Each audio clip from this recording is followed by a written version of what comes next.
Jadi, ini tadi adalah contoh rakaman situasi di pasar tani, di mana orang masih menggunakan plastik dalam kegunaan seharian mereka. Kita guna plastik setiap hari untuk bungkus makanan, simpan barang atau minuman bawa pulang.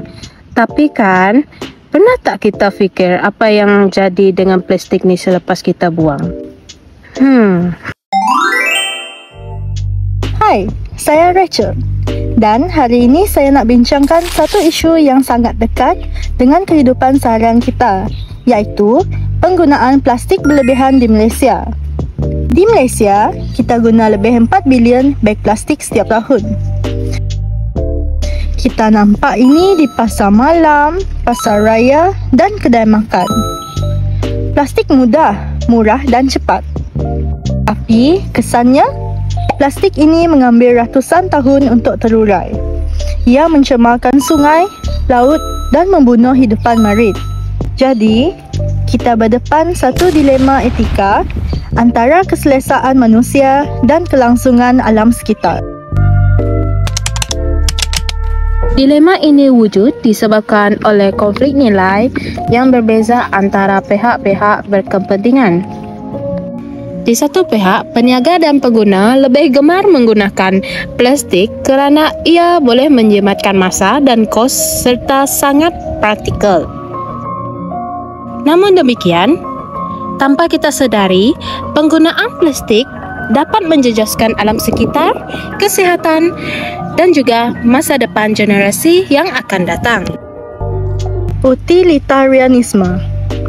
Teori ini yang diasaskan oleh John Stuart Mill menilai sesuatu tindakan berdasarkan kesan maksimum kebahagiaan untuk jumlah orang paling ramai. Dalam kes ini, kalau kita hadkan penggunaan plastik, kita mungkin menyusahkan sedikit pengguna atau peniaga. Tapi, kita akan melindungi alam sekitar, kesihatan awam dan kelangsungan hidup jangka panjang. Jadi, dari perspektif utilitarian, pengurangan plastik adalah tindakan yang beretika. SDG 13 menyeru kita untuk mengambil tindakan terhadap perubahan iklim.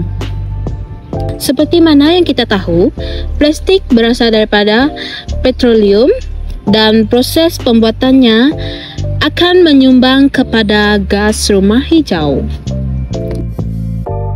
Bila dibuang, plastik akan mengganggu ekosistem semula jadi yang membantu serap karbon.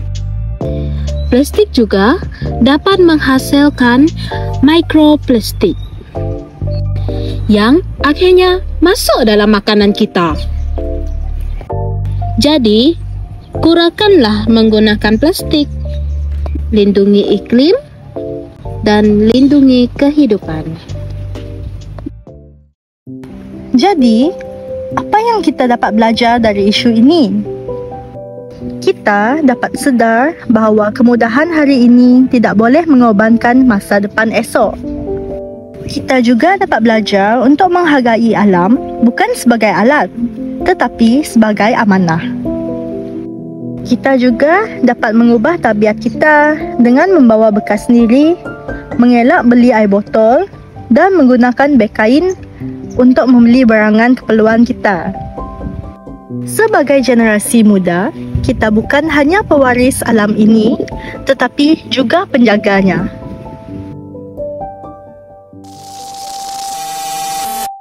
Plastik mungkin murah, tapi kesannya mahal untuk bumi. Pilih bijak, bertindak sekarang. Untuk kita, untuk alam. Thank you for watching our vlog. Bye!